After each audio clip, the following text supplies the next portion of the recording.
الحمد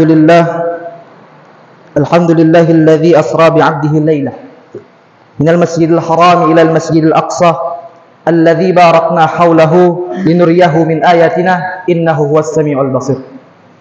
أشهد أن لا إله إلا الله وحده لا شريك له وأشهد أن سيدنا محمدا عبده ورسوله لا نبي بعده. اللهم صل على سيدنا محمد وعلى آل سيدنا محمد. أما بعد، يا أيها الناس أوصيكم بنفسي بتقوى الله فقد فاز المتقون. قال تعالى في كتابه الكريم: أعوذ بالله من الشيطان الرجيم، بسم الله الرحمن الرحيم.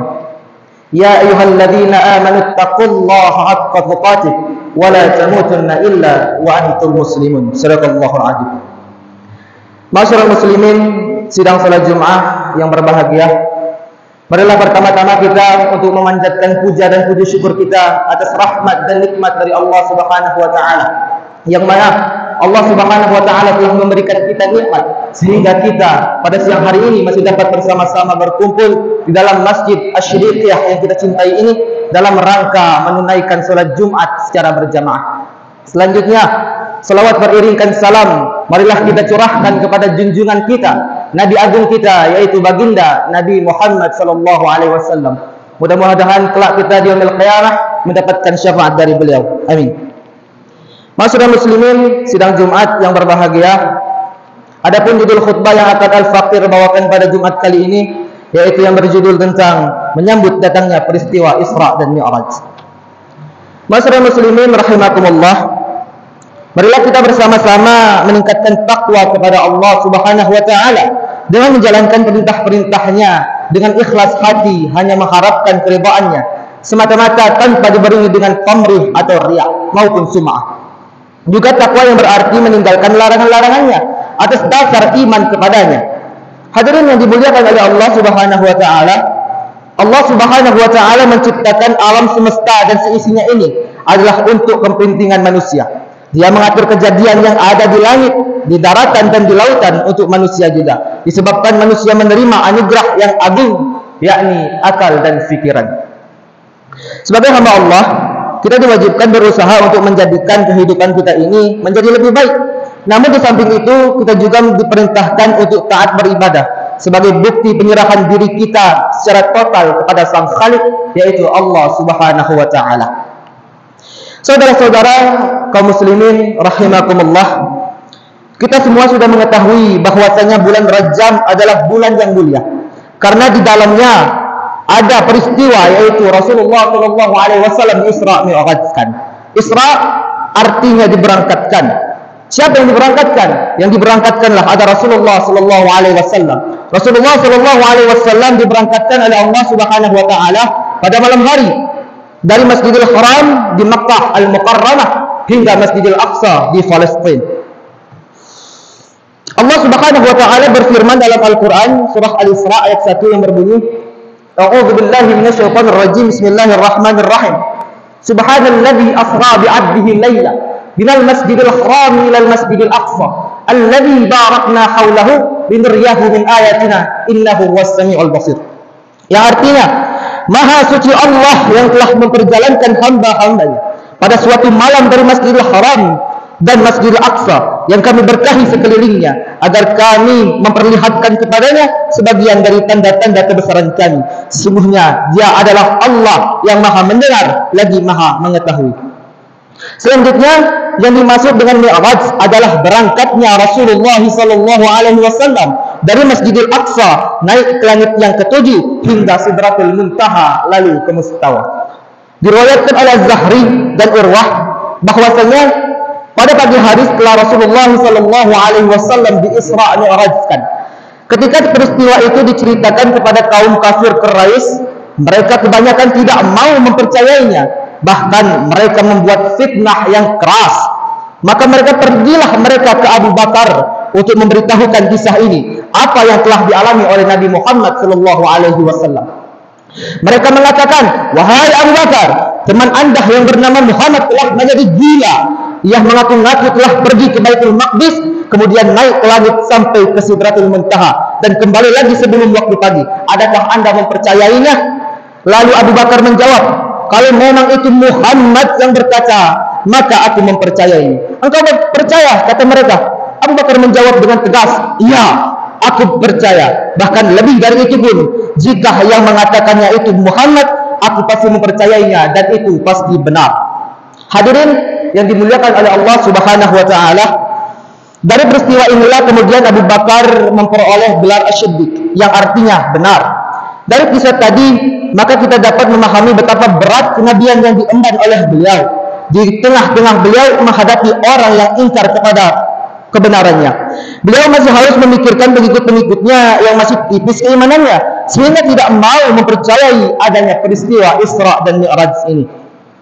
Bahkan banyak di antara mereka yang murtad, meninggalkan agama Islam dan kembali kepada agama nenek moyang mereka, yaitu menyembah berhala. Jika kita melihat dari sisi yang lain, kita memperoleh pelajaran bahwa untuk memperjuangkan agama diperlukan pribadi-pribadi yang mantap, tahan banting, tahan pukulan, tegar, sabar, dan tidak kenal menyerah.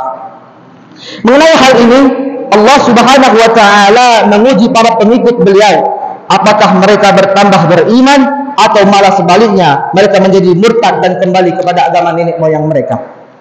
Jadi ibarat emas, sudah kelihatan mana sebenarnya emas asli dan mana pula yang bukan emas asli. Mana pengikut Nabi yang setia dan mana pula pengikut Nabi yang khianat. Masyarakat muslimin rahimakumullah, dari keterangan tadi maka dapat kita jadikan sebagai pertanyaan untuk kita sendiri, sudah pantaskah kita mengaku sebagai orang Islam yang teguh padahal kita belum menghadapi ujian yang begitu berat sebagaimana yang pernah dihadapi oleh sahabat-sahabat Nabi Muhammad SAW? Sudah cukupkah kita menjadi muslim yang lemah imannya, atau kita berusaha untuk menetapkan iman kita? Maka jawabannya ada pada hati kita masing-masing. Orang-orang terdahulu telah diuji oleh Allah Subhanahu wa taala keimanannya. Lalu sekarang sudah siapkah diri kita menerima ujian dan cobaan dari Allah? Rasulullah sallallahu alaihi wasallam telah mengisyaratkan bahwa pada akhir zaman nanti, yaitu pada zaman yang kita injak saat ini, akan terjadi fitnah yang akan merenggut keimanan kita. Oleh karenanya kita harus berhati-hati jangan sampai iman kita copot dan akhirnya akan membuat kita celaka. Imam Muslim meriwayatkan sebuah hadis bahwa Rasulullah SAW bersabda yang artinya, bergegaslah kalian untuk mengerjakan amal soleh, sebab pada saat nantinya akan terjadi berbagai fitnah bagaikan potongan-potongan malam yang gelap gulita. Saat itu orang-orang yang pagi harinya beriman, kemudian sore harinya menjadi kafir, dan pada sore harinya masih beriman, lalu kemudian pagi harinya menjadi kafir. Yang menjual agamanya dengan harta benda kemewahan yang ada di dunia ini. Hadirin yang dimuliakan oleh Allah Subhanahu wa taala, fitnah yang disebutkan dalam hadis tadi yang diibaratkan dengan gelap gulita mengisyaratkan bahwasanya fitnah tersebut bukanlah sekedar fitnah, melainkan serangan yang menyesatkan dan merontokkan daun-daun keimanan bagi orang-orang yang lemah imannya. Malam yang gelap gulita dalam hadis tadi ibaratkan orang yang berjalan pada tengah malam tanpa menggunakan alat penerang, maka ia akan tersesat. Sedangkan orang-orang yang membawa alat penerang yang terang, insya Allah akan tidak tersesat. Dan alat penerang itu tidak lain dan tidak bukan adalah iman kita sendiri. Hadirin yang dimuliakan oleh Allah Subhanahu wa taala, ciri-ciri yang bersifat khusus akan datangnya fitnah itu adalah bahwa harta benda telah menjadi nyawa manusia. Mereka rela memberikan apa saja demi mendapatkan harta itu. Bahkan orang-orang yang lemah imannya akan rela meninggalkan bagi keimanannya hanya untuk mendapatkan sebungkus super mie atau demi seteguk air. Untuk menghadang akan datangnya fitnah ini jangan sampai mempengaruhi keimanan kita, maka Rasulullah SAW memerintahkan kepada kita umatnya yang harus taat kepadanya untuk mengerjakan banyak amal saleh. Jangan menunda-nunda kesempatan yang diberikan oleh Allah Subhanahu wa taala. Jika kita mendapatkan kesempatan untuk beramal saleh, maka langsung kerjakan. Jangan kita menunda-nunda agar kita tidak menyesal nantinya. Malah kita harus mencari kesempatan untuk beramal saleh.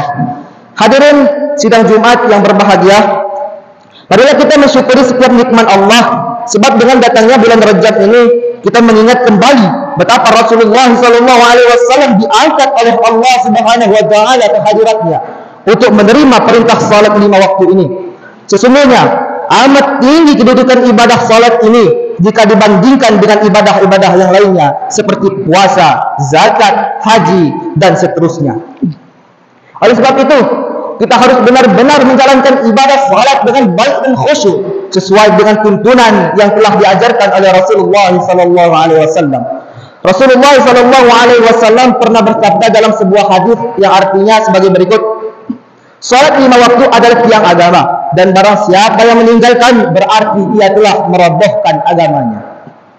Hadirin rahimakumullah, salat adalah sebuah pendidikan bagi umat Islam.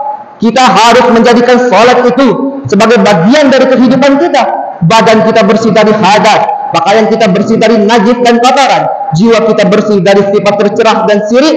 Yang maha besar hanyalah Allah saja, sedangkan yang lain termasuk diri kita ini adalah kecil. Salat juga mendidik kita memantapkan tujuan hidup yang kita ikrarkan dalam doa iftitah yang sering kita baca setiap salat, yang artinya, sesungguhnya salatku ibadahku, bahkan hidup dan matiku hanya untuk Allah, Tuhan semesta alam. Kaum muslimin rahimakumullah, salat merupakan ibadah yang utama sebab cara diturunkannya saja sudah berbeda dengan ibadah-ibadah yang lain. Ibadah yang lain cukup dengan wahyu saja melalui perantara malaikat Jibril, sedangkan salat diperintahkan Allah dan disampaikannya secara langsung kepada Rasulullah SAW. Ini semua menunjukkan bahwa perintah salat itu sangatlah penting sekali. Makanya salat itu tidak boleh ditinggalkan oleh seorang yang beragama Islam dalam keadaan apapun sebelum ajal menjemputnya. Hadirin yang dirahmati oleh Allah Subhanahu wa taala, oleh sebab itu, jika kita mengaku sebagai orang yang beriman dan bertakwa kepada Allah, maka janganlah kita sampai melalaikan salat kita. Malah setiap hari hendaknya kita meningkatkan kualitas salat kita. Allah Subhanahu wa taala berfirman dalam Quran surah Al-Munafiqun ayat 9 yang artinya, hai orang-orang yang beriman, janganlah harta-hartamu, anak-anakmu melalaikanmu dari mengingat Allah. Barang siapa yang berbuat demikian, maka mereka itulah orang-orang yang rugi. Hadirin yang dimuliakan oleh Allah Subhanahu wa taala, oleh sebab itu, ketaatan kepada Allah Subhanahu wa taala haruslah kita utamakan. Janganlah sampai harta kita atau anak-anak kita jangan sampai menghalangi kita untuk selalu mengingat Allah Subhanahu wa taala. Jika kita sampai mendahulukan urusan yang lain dari mengingat Allah, maka kita akan menjadi orang-orang yang rugi. Jika kita mengaku sebagai orang-orang yang beriman, maka kita haruslah mengutamakan untuk melakukan mengingat Allah Subhanahu wa taala dari urusan yang lain. Karena dengan mengingat Allah, hati kita akan menjadi tenteram.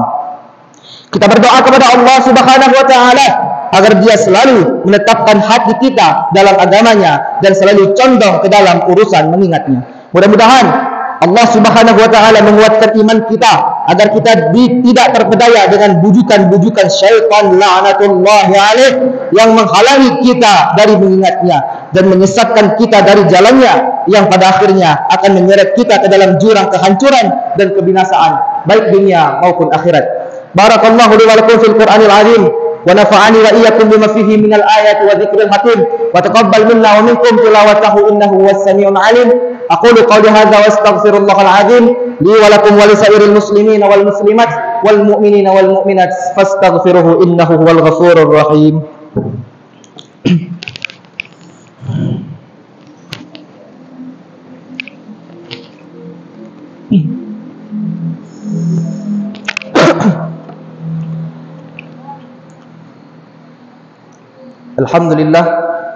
Alhamdulillahil mu'ayyadis sabirin bi'adidin nasrih wa muyasyaris syakirin lihamidi syukrih wa muwaffaqil mukhtaril qiyami bi'amrih ahmaduhu ala ma an'ab wa aslama li amrihi fima hakam wa abram. Ashhadu an la ilaha illallah wahdahu la syarika lah wa ashhadu anna Muhammadan abduhu wa rasuluh.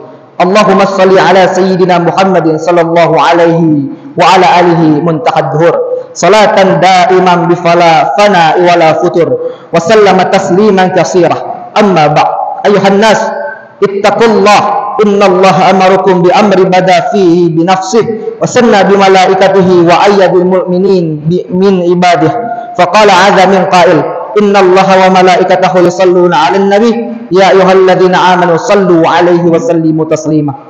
Allahumma ighfir lil muslimina wal muslimat wal mu'minina wal mu'minat fastaghfirhu innaka samiun qaribun mujibud da'wat.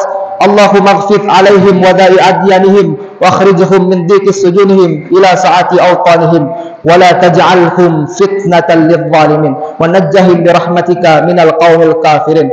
Rabbana atina fid dunya hasanah wa fil akhirati hasanah wa qina 'adzabannar. Rabbana ighfir lana wa li ikhwanina alladhina sabaquna bil iman wa la taj'al fi qulubina ghillan lil ladzina amanu rabbana innaka ra'ufur rahim. Ibadallah, innallaha ya'muru bil 'adli wal ihsan wa ita'i dzil qurba wa yanha 'anil fahsya'i wal munkari wal baghi ya'idzukum la'allakum tadhakkarun fadhkuruhu 'ala ni'amihi yazidkum wa la dzikrullahi akbar. Aqimis shalah.